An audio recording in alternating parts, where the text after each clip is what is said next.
आत्मसिद्धि शास्त्र में आत्मा के छठे स्थानक में मोक्ष का उपाय है, इस पर चर्चा हो रही है। उसमें गुरु फरमाते हैं, कर्म भाव अज्ञान से मोक्ष भाव निजवास, अंधकार अज्ञान समनाशे ज्ञान प्रकाश।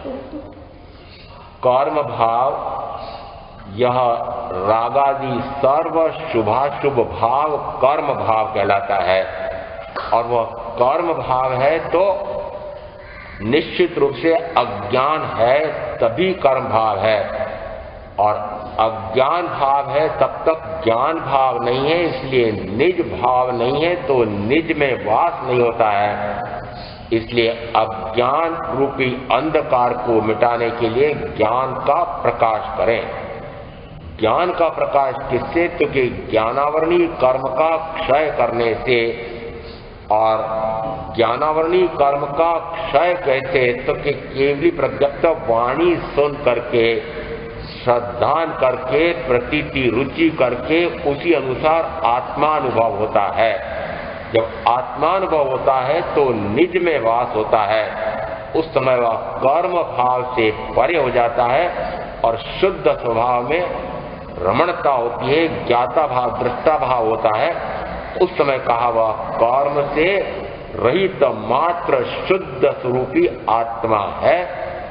ऐसा यह जो शुद्ध स्वरूप प्रकट होता है वही मोक्ष का उपाय है, वही मोक्ष है। यह कैसे कर्म भाव होता है, इसलिए आगे की गाथा में जे जे कारण बंधना ते बंधनो पंथ, ते कारण छेदक दशा मोक्ष पंथ भव अंत। जे जे कारण बंधना, जो जो कारण बंध के हैं वे सब बंध का मार्ग है, संसार का चतुर्गति संसार का मार्ग है, और उन्हीं कारणों का छेदन करना, भेदन करना, छेद कर देना, उन कारणों का निवारण कर देना, उन कारणों से रहित हो जाना, वही मोक्ष पंथ है और वही मोक्ष है। कौन से ऐसे कारण होते हैं कि जिससे कर्म का आश्रव बंद होता है? तो नव तत्व में सबसे पहले कहा जीव इस अजीव से किस कारण से बंधता है, और बंधने के कारण में आगे दो तत्व कहे कि शुभ भाव करता है तब भी और अशुभ भाव करता है तब भी कर्म का आश्रव होता है, और आश्रव पूर्वक ही बंद होता है। तो प्रथम 6 जो तत्व हैं उसमें बंध तत्व की मुख्यता आ गई। यह जीव अनादि बंध पर्याय में निरंतर बंधन में पड़ा हुआ है। अनादि बंध कह दिया, इसका अर्थ है कि इस जीव के साथ इस अजीव का बंधन कब से है? तो कि अनादि से, अनंत काल हो गया है। इस अजीव यानी प्रथमतः इस उद्गल परमाणुओं के पिंड रूप स्कंद रूप शरीर से बंधन है, और इसीलिए कहा जाता है कि जीव स्वयं ही इस शरीर से बद्ध स्पृष्ट है। यहाँ बंधन भी है और स्पर्श भी है। वस्तुतः एक अपेक्षा से, निश्चय न से, वस्तुतः तत्वतः परमार्थतः यह अबद्ध है, अस्पृष्ट है, परंतु फिर भी व्यवहार में से कहा जाता है कि मैं इससे बंधा हुआ हूं, मुझे यह स्पर्श कर रहा है। तो प्रथमतः यह अनादि से है। अनादि यानी किसी ने मुझे बांधा है ऐसा नहीं, अनादि से ही ऐसा है। कौन कौन से बंधन मेरे साथ हैं, कौन कौन से संयोग मेरे साथ हैं? तो पहले जीवादिकार में इसको स्पष्ट किया था। उसमें आया था कि एक तो मेरे साथ यह शरीर और शरीर के साथ जुड़े हुए सारे, ये शरीर आदि से मैं बद्ध हूं। इसको शरीर आदि 9 कर्म दिगंबर ग्रंथों में कहा है। हमारे यहाँ कहा शरीर से बद्ध है, स्पृष्ट है, और शरीर के अतिरिक्त जो जो शरीर से जुड़े हुए हैं वे सारे कर्म के ही फल हैं। 4 आघाती कर्म के कारण में से 3 ऐसे हैं कि जो नाम गोत्र आयुष उनका फल है शरीर, और शेष एक साता वेदनी उसका फल है शरीर या शरीर के साथ जुड़े हुए जितने भी हैं वे अनुकूल हैं या प्रतिकूल हैं। ये सारे 4 आघाती कर्मों के फल हैं। तो ये आघाती कर्म और इन्हीं के साथ घाती कर्म, इनका भी मेरे साथ अनादि से बंध है। दूसरे प्रकार का बंध हो गया ज्ञानावरणादि द्रव्य कर्म का बंध। और जैसे ही ज्ञानावरणादि द्रव्य कर्म का उदय आता है तो ज्ञान पर आवरण आने से अपने आप को न जान करके पराये को अपना जानता हूं, तब कहा जाता है यह कर्म के बंध का कारण हुआ। दूसरा कहा यदि दर्शन गुण पर आवरण आ गया है, इस कारण से दर्शनावरणी कर्म के फल स्वरूप में पर पदार्थ को देखता हूं और पर पदार्थ को स्व पदार्थ रूप देखता हूं, उस समय फिर कर्म का कारण बन गया, बंध का कारण बन गया। तीसरा कहा इन्हीं दोनों के कारण से मोहादि होते हैं। मोह का कारण कौन सा है? तो कि ज्ञानावरण और दर्शनावरण के कारण से ही वह मोह करता है। मोहादि में होता क्या है? पर पदार्थ को स्व पदार्थ का जानना, पर पदार्थ को स्व पदार्थ रूप देखना और उसी में सुख का अनुभव करना। तो पर पदार्थ में सुख का अनुभव कराने वाला यह मोहनी कर्म, और उसी के कारण से पर पदार्थ कोई निरंतर जानना, पर पदार्थ कोई निरंतर देखना, यानी उपयोग पर में लगा देता है, तो उपयोग पर को जानने देखने में लगता है, तो उसको कहा कारण अंतराय कर्म। तो इन 4 कर्मों के कारण से मेरे ज्ञान, दर्शन, सुख, वीर नाम के गुणों की हानि होती है।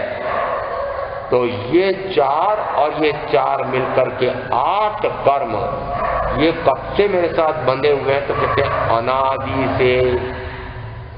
इसको प्रवाह रूप में कहा जाता है कि जैसे नदी में पानी का प्रवाह हो रहा है, किसी एक स्थान पर हम खड़े होकर के देखें और यदि वह समतल भूमि है उस समय लगता है कि वह पानी थमा हुआ है, ऊपर से देखते हैं तो थमा लगता है, परंतु वस्तु वह प्रवाह में निरंतर चल रहा है। प्रवाह कब पता लगता है कि जब ऊंची नीची जगह आती है, घाटियां, मैदान, उनमें अंतर पड़ता है, तो उस समय वह पानी जब उछलता हुआ नीचे आता है उस समय लगता है हमें प्रवाह तेज चल रहा है। वस्तुतः यह प्रवाह तो निरंतर है, कभी ऊंचा है, कभी नीचा है, कभी समतल है। इसी प्रकार से कर्म प्रवाह रूप में चल रहे हैं।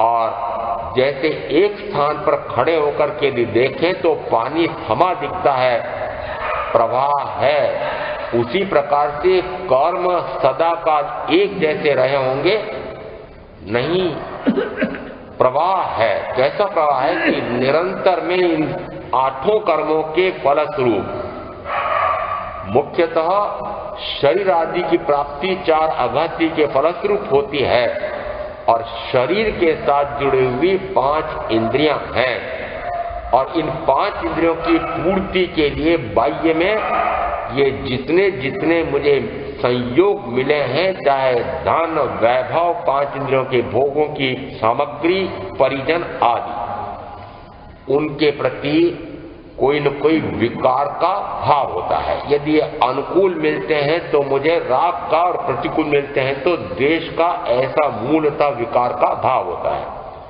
और जैसे इस प्रकार का भाव होता है वह भाव का करने वाला मैं हूं, इसलिए एक संयोग, एक बंधन मेरे साथ हुआ, रागादि भाव कर्म का बंध। 3 प्रकार के बंध हो गए। रागादि भाव कर्म का बंध, यह भाव बंध है। निश्चय से तो मैं मात्र भाव ही कर सकता हूं, इसके अतिरिक्त मैं और कुछ भी नहीं कर सकता हूं। तो निश्चय से मैं जो भी शुभाशुभ भाव करता हूं वह भाव कर्म है, और उसी से भाव बंध होता है। उस भाव बंध से ही द्रव्य बंध है। भाव बंध हो गया रागादि, द्रव्य बंध कौन सा हुआ? तो कहते हैं जैसे ही मैंने कोई भी विकार का भाव किया, विकार का भाव करते ही मेरे आसपास इस लोक में ठसाठस कार्मण वर्गणा के पुद्गल भरे पड़े हैं और वे आकर्षित होते हैं और आकर के स्वशक्ति से ही 7-8 प्रकार के कर्म रूप परिणमित होकर के मेरे साथ बद्ध स्पष्ट होते हैं। उस समय कहा जाता है यह ज्ञानावरणादि द्रव्य कर्म का बंध हुआ, तो वह द्रव्य बंध है। द्रव्य बंध और भाव बंध निरंतर इनकी श्रृंखला चलती है। श्रृंखला कैसी है? जैसे मैंने भाव किया, रागादि भाव कर्म करते से ही ज्ञानावरणादि द्रव्य कर्म का बंध होता है। ज्ञानावरणादि द्रव्य कर्म के बंध का उदय आता है, उस समय ये 4 अगत्य के उदय में मुझे शरीर आदि की प्राप्ति होती है। शरीर आदि की प्राप्ति होते से ही पुनः रागादि भाव कर्म होता है। रागादि भाव कर्म होते से पुनः ज्ञानावरणादि द्रव्य कर्म का बंध होता है। यहाँ श्रृंखला में कहें द्रव्य बंध से भाव बंध, भाव बंध से द्रव्य बंध, द्रव्य बंध से भाव बंध, भाव बंध से द्रव्य बंध, निरंतर की श्रृंखला अनादि से लगा करके चली आ रही है। अनंत काल हो गया। जे कारण बंधना ते बंधनो पंथ। अब ये बंध का मार्ग कब से चल रहा है? तो कि अनंत काल से। बंध का मार्ग अनंत काल से, और बंध के मार्ग से संसार का मार्ग, चतुर्गति रूप संसार निरंतर चारों गतियों में शुभ भाव करने से पुण्य का बंध, अशुभ भाव करने से पाप का बंध, शुभ भाव के फलस्वरूप मनुष्य गति और देव गति के सुख, और अशुभ भाव के कारण से पाप बंध का फल नरक गति और तिरंज गति का दुख। निरंतर सुख दुख। यदि ये सुख दुख है तो सुख दुख का जैसे अनुभव आता है क्या? सुख का अनुभव आता है। जिस समय शरीर सुखकारी हो, परिवार सुख देने वाले मिले हों, धन वैभव, उससे भी सुख का अनुभव आता है। जिस समय सुखानुभूति होती है उस समय जिनके माध्यम से, जिनके कारण से सुख का अनुभव आता है, उनके प्रति क्या भाव आता है? तो कि राग आता है। राग आता है। जैसे ही राग आता है वैसे ही कर्म का आश्रवण बंध। यदि ये प्रतिकूल मिले हों तो जैसे ही दुख आता है वह दुख प्रतिकूल लगता है, और जैसे ही दुख आता है तो दुख देने वाले के प्रति द्वेष। यहाँ ये सुख और दुख का अनुभव किसका है? तो कि प्रथमतः अनुभव तो यह आत्मा का ही है, परंतु यह अनुभव किसके माध्यम से होता है? तो कहते हैं शरीर के माध्यम से। माध्यम अभी कौन पढ़ रहा है? शरीर। शरीर क्या है? पुद्गल। इसका अर्थ है कि पुद्गल के माध्यम से जो अनुभव आता है वह पौद्गलिक अनुभव है। वह पौद्गलिक अनुभव, और उस पुद्गल के अनुभव से जो सुख और दुख का अनुभव आ रहा है वह सुख और दुख का अनुभव भी पौद्गलिक हुआ। और फिर सुख और दुख देने वाले जो व्यक्ति हैं उनके प्रति राग और द्वेष का जो भाव हुआ, वह भाव कौन सा हुआ?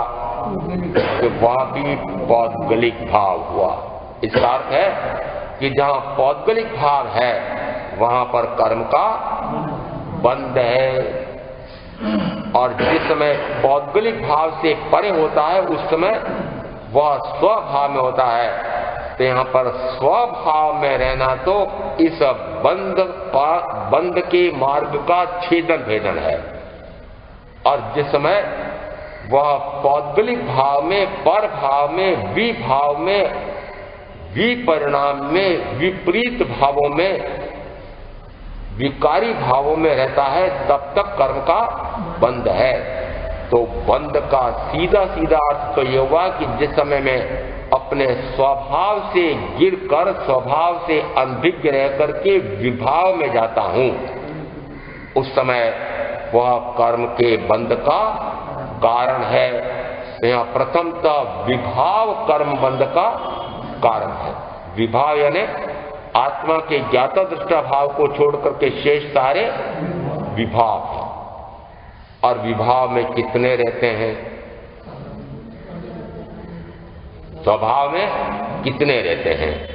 जरा पता लगाना कि विभाव दशा कितनी रहती है कि निरंतर कोई न कोई शुभ या कोई न कोई अशुभ, और अपेक्षा से कहेंगे अधिकांश में प्राणातिपात से लगाकर मिथ्या दर्शन शल्य तक के 18 अशुभ पाप के भाव होते हैं। तो उस समय पापाश्रव होता है।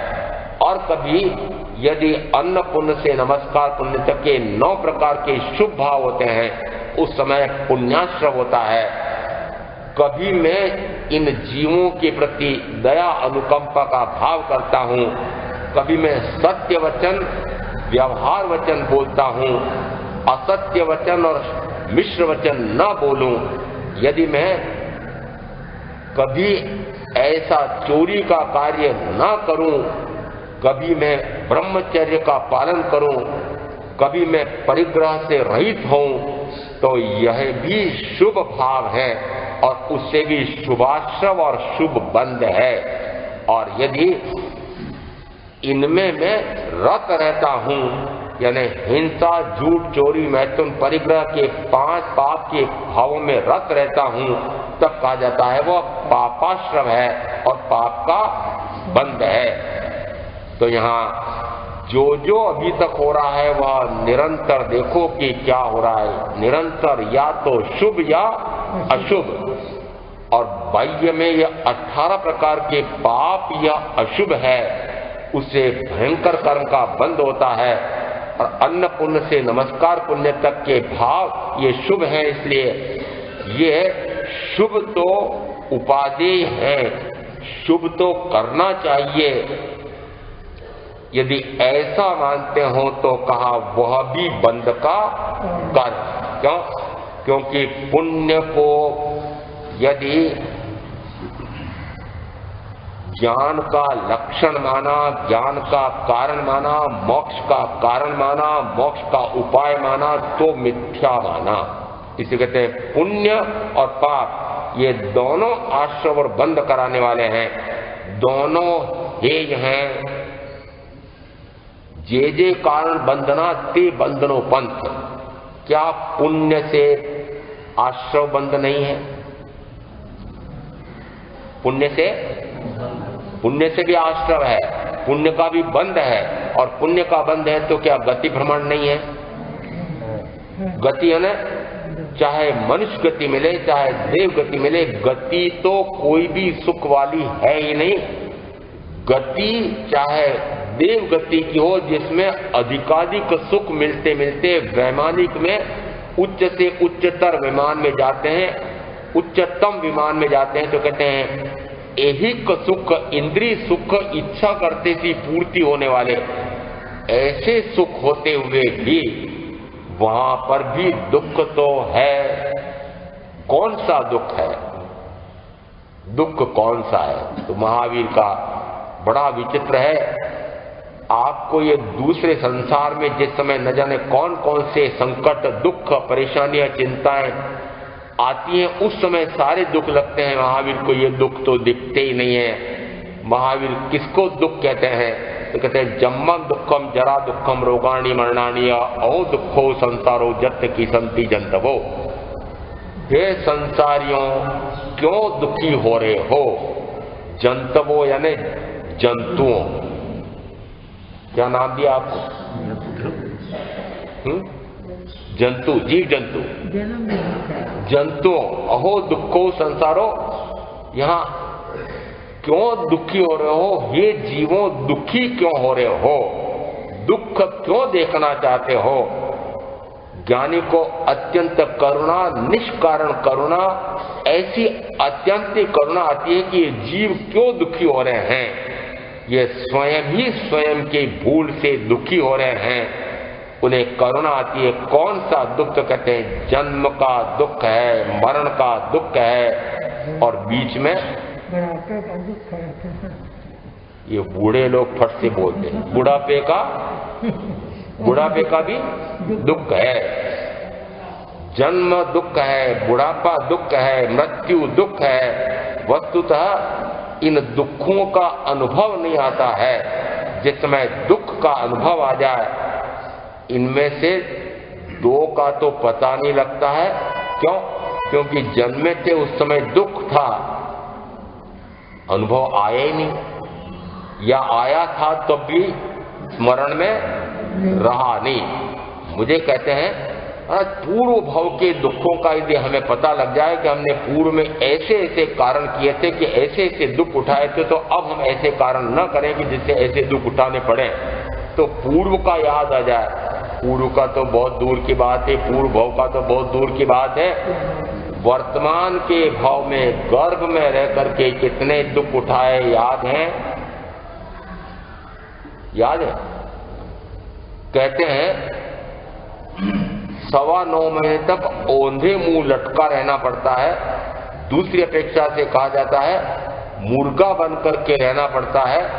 और बचपन का याद हो तो हो, जिस समय गृह कार्य करके नहीं ले जाते और उस समय शिक्षक मुर्गा बना करके खड़ा कर देते थे और थोड़ा सा वजन और लग देते थे तो ची बोल जाते थे।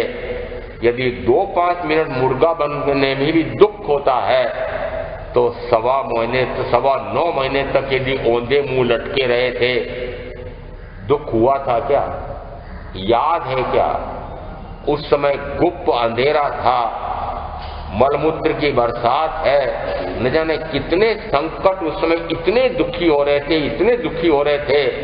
उस समय प्रार्थनाएं करते थे, हे भगवान इस धूप अंधेरी रात में से, अंधेरे में से निकालो, और मैं यदि इस गर्भ से बाहर निकल जाऊं, इस दुख से मुक्त हो जाऊं, तो हे भगवान अब ऐसा कोई कार्य नहीं करूंगा कि जिससे पुनः मुझे इस प्रकार के गर्भ में आकर के दुखी होना पड़े। ऐसी प्रार्थनाएं की थी। याद है क्या?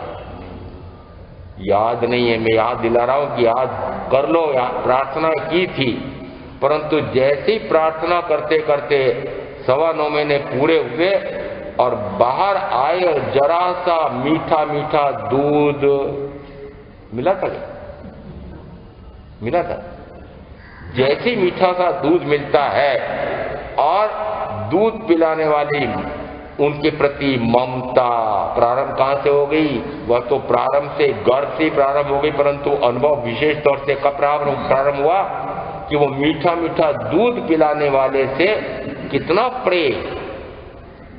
व्यवहार में कहा जाता है यदि मां की गोद में है और मां जैसी ही मौसी कहा जाता है, यदि उसकी गोद में वह लेना चाहे तो जाता है बच्चा। कितने दिन का है? यदि इतने से दिन का बच्चा है तब भी वह समझता है कि नहीं ये मेरी मां है।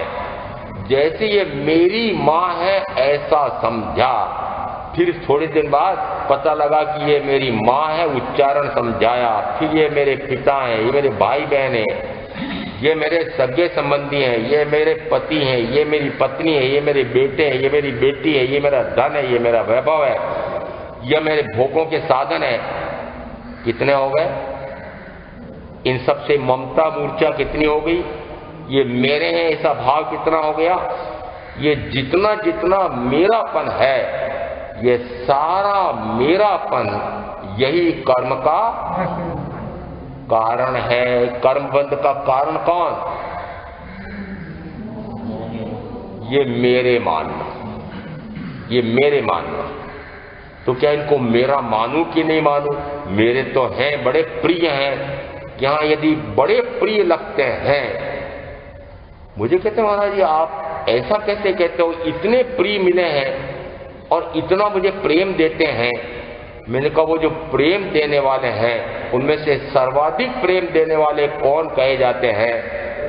तो कहते हैं माता पिता 4 इंद्रियों का तो भोग सुलभ कर देते हैं, परंतु 5वीं इंद्री का भोग तो वे देने के लिए कोई दूसरा साथी जुटाते हैं, और जिस समय दूसरा साथी जुट जाती है उस समय 5 इंद्रियों का सुख देने वाले, सर्वाधिक सुख देने वाले, 5 इंद्रियों का भरपूर सुख देने वाले, प्रिय से प्रियतर, प्रियतर, प्रियतम, प्रियतमा, हिंदी में 2 शब्द हैं, प्रियतम और प्रियतमा। और ऐसा कैसा हमारे यहाँ 7 पृथ्वियों में एक 7वीं पृथ्वी का नाम है तमा तमा पृथ्वी। वो तमा तमा पृथ्वी कौन सी होती है? 7वीं नारकी। वो 7वीं नारकी तमा तमा, ये तमा तमा वाले दोनों मिलकर के जो कार्य कर रहे हैं वे कहाँ की तैयारी करते हैं?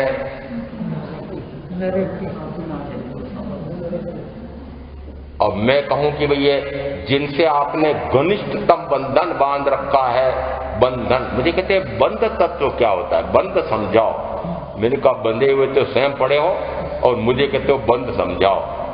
बंधन किसे कहा?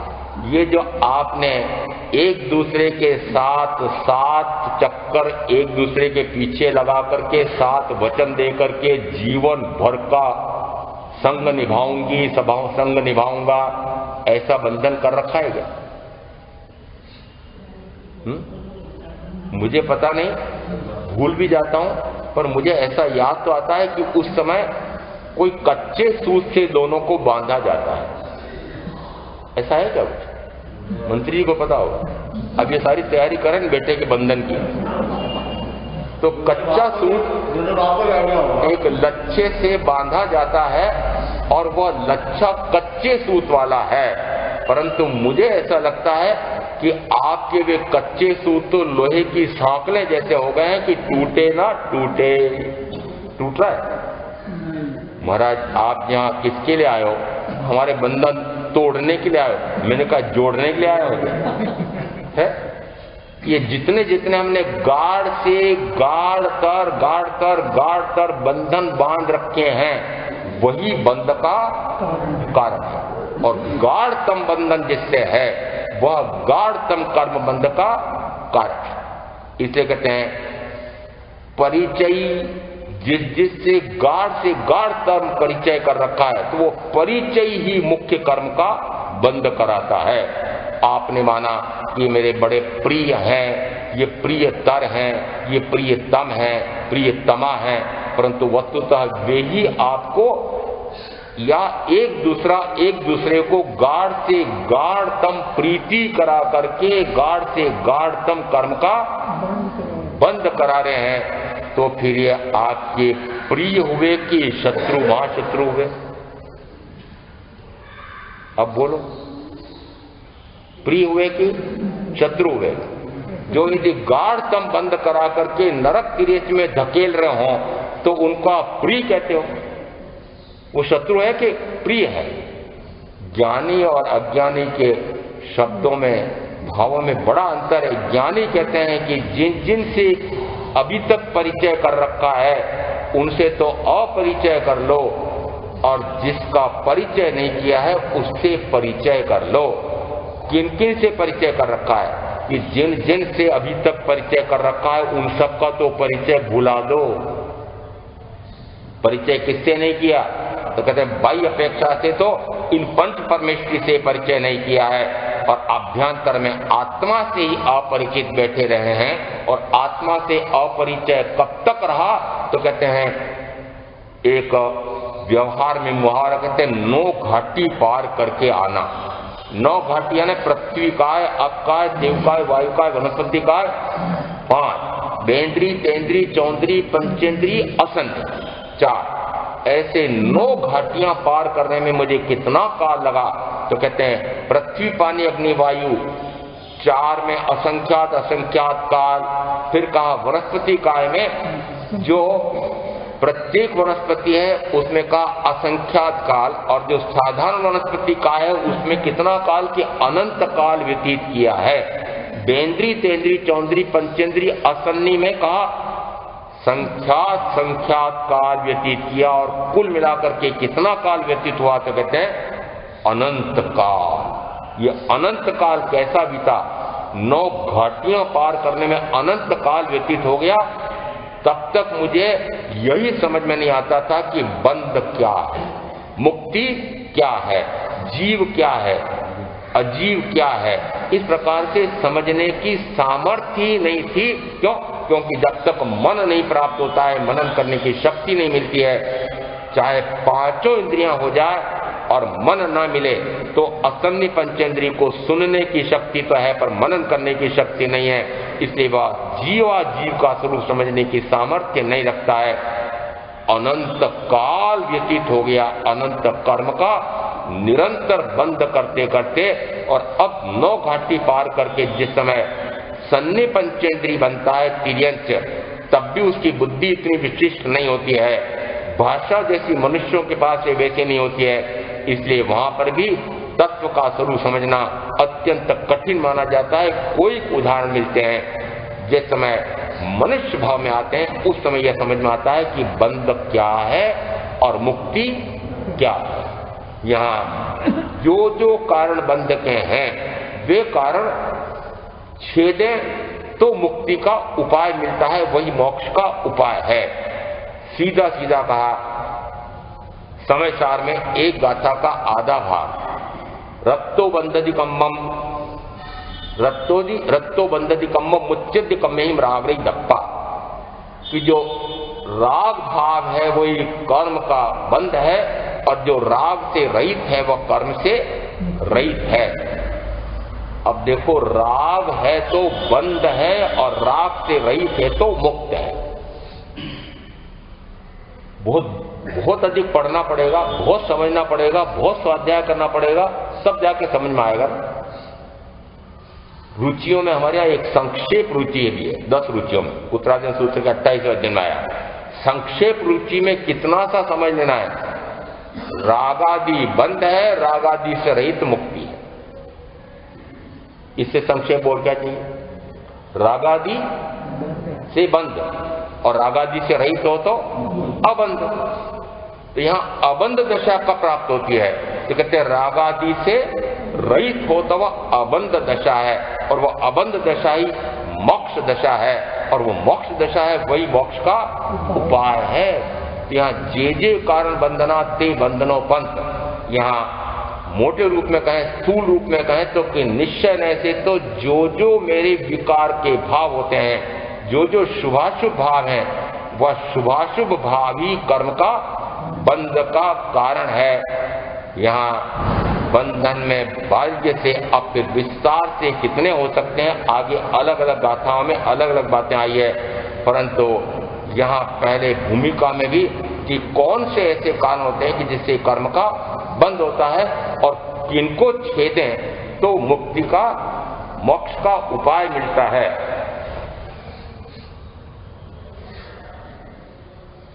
मुक्ति का उपाय सोचने के पहले, मोक्ष का उपाय सोचने के पहले कारण कौन से हैं उनको समझना पड़ेगा। यहाँ कारण में जैसे आश्रम में कहा जाता है मिथ्यात्व, अविरति, प्रमाद, कषाय और योग, ये 5 कारण कहे गए हैं। मूलतः तो विकार का भाव ही यह बंध का कारण है, परंतु इसमें भेद अपेक्षा से फिर आगम में आया है।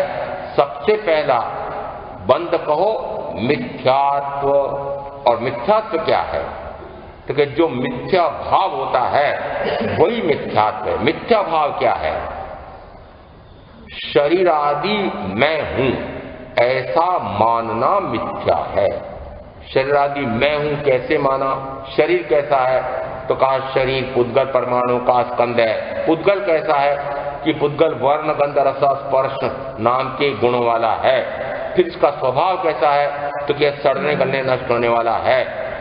यदि इसका ऐसा स्वभाव है और इसके ऐसे गुण हैं, तो इसकी तुलना में मैं कौन हूं, मैं इसके साथ जुड़ा हुआ, तो कि मैं ज्ञान दर्शन सुख वीर्य संपन्न हूं, अजन्मा हूं, अजर हूं, अमर हूं।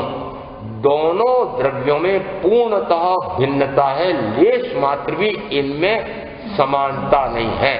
जो जो गुण इस आत्मा में है उनमें से एक भी गुण एक अंश में भी पुद्गल में नहीं है, और जो पुद्गल के गुण है उनमें से एक अंश भी मुझ में आत्मा में नहीं है। दोनों में इतनी भिन्नता का भेद है, फिर भी क्या माना कि दोनों में एकता मानी, दोनों में एकता मानी। देह जीव एक रूप भाषे छे अज्ञान वडे क्रियानी प्रवृत्ति पण तेजी तेम थाय छे। जीवनी उत्पत्ति अने रोग शोक दुख मृत्यु देहनो स्वभाव जीव पदमां जणाय छे। एवो जे अनादि एक रूपनो मिथ्यात्व भाव ज्ञानीना वचन वडे दूर थई जाय छे। भासे जड़ चैतन्यनो प्रकट स्वभाव भिन्न बन्ने द्रव्य निज निज रूपे स्थित थाय छे। मूलतः 5 पदों में कितनी महत्व की बात आ गई है। देह जीव एक रूप भाष्य से अज्ञान बढ़े, यानी अज्ञान के कारण से देह और जीव ये दोनों एक ही हैं ऐसा भाषित होता है। भाषित होना का अर्थ होता है मुझे भाषित हो रहा है, मुझे लग रहा है, मुझे प्रतिभास हो रहा है, मुझे ऐसा अनुमान होता है कि दोनों एक है। ये भाषित होना एक कल्पना मात्र है। भाषित होना मैं समझता हूं कि मुझे ऐसा बंध है, मेरा ऐसा इसका बंधन है, वस्तुतः यह मिथ्या है, मिथ्याभास है, विभ्रम है, विमोह है, विपर्यास है। मैंने माना ही गलत है कि यह मैं हूं, यह मेरा है। यहां कब से मान रखा है, तो कहा इन दोनों में एकता मानना कब से है, तो कि एवो जे अनादि एक रूपनो मिथ्यात्व भाव। ये मिथ्यात्व भाव कब से है कि अनादि से, अनादि से दोनों में एकता मान रखी है। और जो अनादि से एकता मान रखी है, एक ही मान रखा है, उसी के कारण से अनंत कर्म का बंध, वो अनंत कर्म का बंध कहलाता है। अनंतानुबंधी, फिर उसको अनंतानुबंधी में भेद करने के लिए कहते हैं अनंतानुबंधी क्रोध मान माया लोभ। उसी को प्रज्ञापना सूत्र में कहा यदि ज्ञानावरणी कर्म का उदय आता है तो दर्शनावरणी कर्म का उदय आता है, दर्शनावरणी कर्म का उदय आता है तो दर्शन मोहनी कर्म का उदय होता है, दर्शन मोहनी कर्म का उदय होता है तो मिथ्या भाव होता है, और मिथ्या भाव होते से ही सर्व जीव अपेक्षा से 8 कर्मों का बंद करते हैं। यानी सर्व जीव बंद करते हैं तो उसका कारण कौन सा है, तो के कारण का अज्ञान। और अज्ञान कब से, कि अनादि से। यदि अनादि का ज्ञान हो तो अब क्या मिटेगा, अनंत काल से तो मिटा नहीं, और अब क्या मिटेगा। और अब महाराज आप जैसे आए छदमस्त सर्वज्ञ सर्वदर्शी के समक्ष भी मैं उनके समोशरण में भी जाकर के आ गया, वहां भी नहीं मिटा, तो अब क्या मिटेगा। क्या सोचे आपकी, मिट जाएगा। अब क्या मिटेगा। क्या कभी पूर्व में तीर्थंकरों के विरामान परमात्माओं के समोचरण में जाने का अवसर नहीं मिला? मिला होगा, मिला होगा, परंतु उस समय मैंने ज्ञानी को, परम ज्ञानी को पहचाना ही नहीं। और यदि कभी मैं पहुंच भी गया, उनकी बात सुन भी ली, तो भी कहा कि हे भगवान, आप कहते हैं ऐसा अंदर में आत्मा में सुख है, मोक्ष में परम सुख है। मेरे हाथ में जो 5 इंद्रियों के सुखों का साक्षात मुझे अनुभव आ रहा है, आप कहते हैं इस अनुभव को तो छोड़ो और अंदर का अनुभव करो, तो मुझे तो उसमें विश्वास आता नहीं है। किसने देखा परलोक रम्य है, हस्तगति ये काम भोग संदिग्ध भविष्य के भोग, वहां किसे पता परलोक रम्य। उत्तर इसका है स्पष्ट कहा उत्तरार्जुन सूत्र में। श्रोता क्या कहता है, हे भगवान आप कहते हैं परलोक में सुख है, मोक्ष में परम सुख है, आत्मा में सुख है, किसने देखा। आजकल नई पीढ़ी वाले बहुत से भाई बहन ऐसे कहते हैं, अरे अभी जो मिला है उसको, यदि इतना सुख मिला है, इंद्रिय विषयों की इतनी सुख साधन की सामग्रियां मिली है और इन वैज्ञानिकों के आविष्कारों से इतनी अच्छी सुविधाएं मिल गई हैं, पूर्व के पुण्य से और वर्तमान में पापार्जन करके धन वैभव जुट गया है, अनायास मिल गया है, तो भोगो, खाओ पियो, मौज करो। किसने देखा?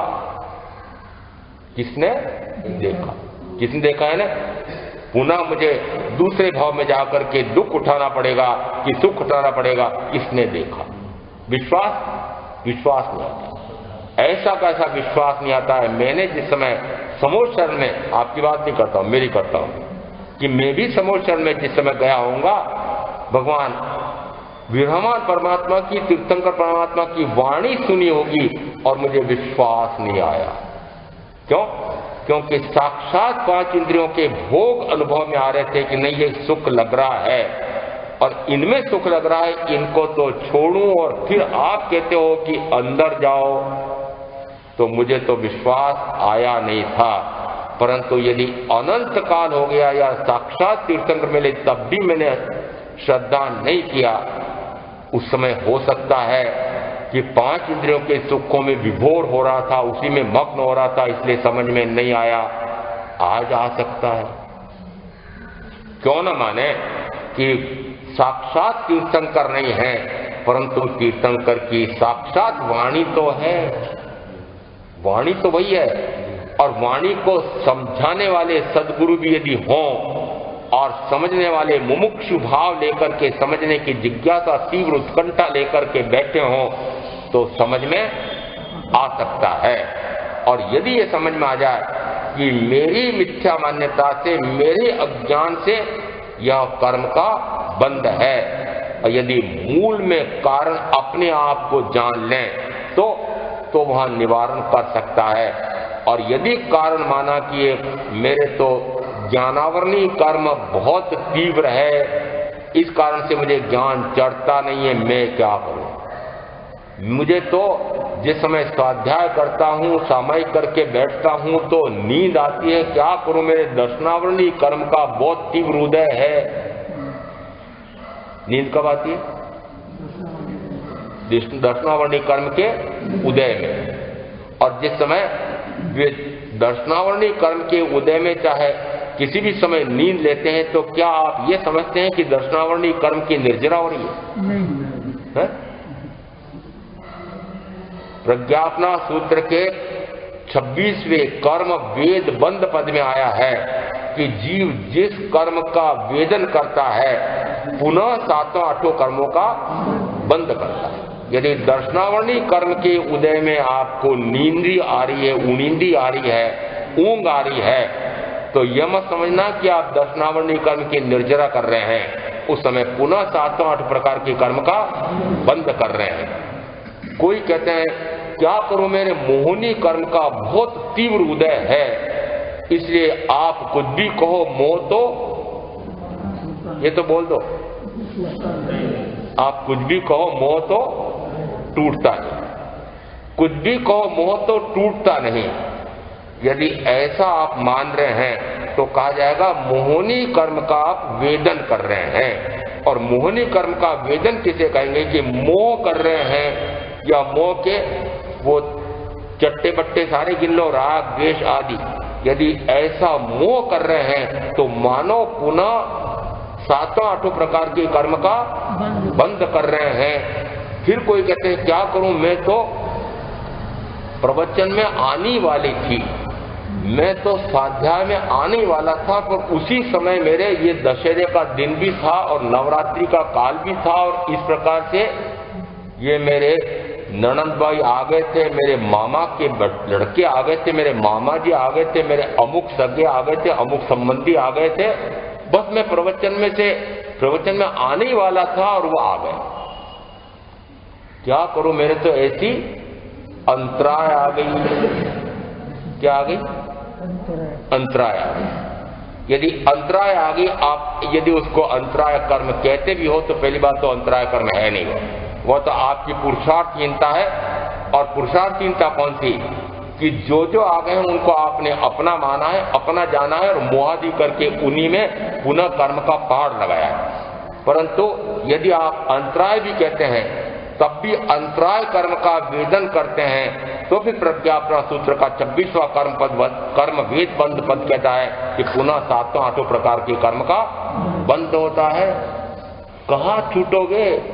निरंतर आप जिस कर्म का बहाना करके कहते हो कि क्या करूं मैं, ऐसा नहीं कर पा रहा हूं, तो पुनः उसी प्रकार से 7-8 प्रकार के कर्म का बंध हो रहा है। कितने बंध को कैसे समझें? स्वयं ही बंधन में फंसते जाते हैं, स्वयं ही। बचपन की बातें, बचपन की कहानियां, पढ़ाई की याद तो रहती है। मंत्री जी कहेंगे महाराज आपको बचपन की बड़ी याद रहती है। मैंने कहा बड़ी काम की बातें थी वो। कहते हैं कि जिस समय एक बंदर ने देखा जंगल में मटकी में, जैसे ही मटका देखा और मटके में झांका, उसमें भूंगड़े पड़े हुए थे। बंदर को बड़ा चाव होता है भूंगड़े खाने का। जैसे उसने हाथ डाला, मुट्ठा भरा और निकाल करके भागने का भाव आया। भागने का भाव इसलिए आया कि सामने एक बंदूक लेकर के, तीर कमान लेकर के कोई खड़ा हुआ था। देखा कि मुझे मार डालेगा, भागूं, पर भागूं कैसे? उस मटके ने मेरा हाथ फंसा लिया है। उस समय दूसरी कक्षा में मैंने वो कहानी पढ़ी थी और उस कहानी में मैंने बंदर का और मटके का चित्र भी देखा था। तो मैंने दूसरी कक्षा में भी बोध दिया था उसको, अरे मूर्ख, इस मटके ने तेरा हाथ नहीं फंसा रखा है, तेने स्वयं मुट्ठे में चने भर रखे हैं, इसलिए निकल नहीं रहा है हाथ। चने छोड़, भूंगड़े छोड़ और भाग, नहीं तो मारा जाएगा। जो बोध मैंने दूसरी कक्षा में उस चित्र में दिया था, वह बोध मुझे अब ठेठ यहाँ राजधानी दिल्ली में आकर के पाठ पर बैठ करके देना पड़ रहा है कि मुट्ठे में क्या भर रखा है? 5 इंद्रियों के चनों रूपी भोग भर रखे हैं। इसलिए फिर मुझे कहता हूं कि अरे इन चनों को छोड़ो और भागो, नहीं तो कालचंद यह तुरंत मार डालेगा, चेतो। अब मंत्री जी समझ लो, बचपन की कहानियां बड़ी काम की है कि नहीं? अरे बड़े काम की कहानियां हैं। वस्तुतः वहां कुछ अलग प्रकार से कहा होगा, यहाँ मैं अलग प्रकार से कह रहा हूं। परंतु जिन जिन कारणों से हम स्वयं बंधन में पड़े हुए हैं, हम बेभान हैं कि यही तो कारण है कि निरंतर में इंद्रिय विषयों के भोगों के पीछे, चाहे किसी एक इंद्रिय का विषय हो, चाहे 2 का, 3 का, 4 का, 5 हो। प्रमाद अध्ययन में, उत्तराध्ययन सूत्र के 32 अध्ययन में कहा कि जीव एक एक इंद्रिय के वशीभूत होकर के अपना प्राण गंवा देता है। तो यहाँ मैं अभी 5 इंद्रियों के भोगों को और उसके साथ में मन रूपी राजा को प्राप्त करके यदि इन 6 का छक करके भोगता हूं और भोग करके यदि कर्म का बंध हो रहा है, और फिर कहते हैं बताओ कर्म का बंध किसे कहते हैं? यही बंध का कारण है। इन्हीं बंध के कारण का निवारण करो, छेदन भेदन करो तो मोक्ष है। ऐसा तत्व का स्वरूप समझ करके मैं आप जो साधना करेंगे उनका अवश्य कल्याण होगा।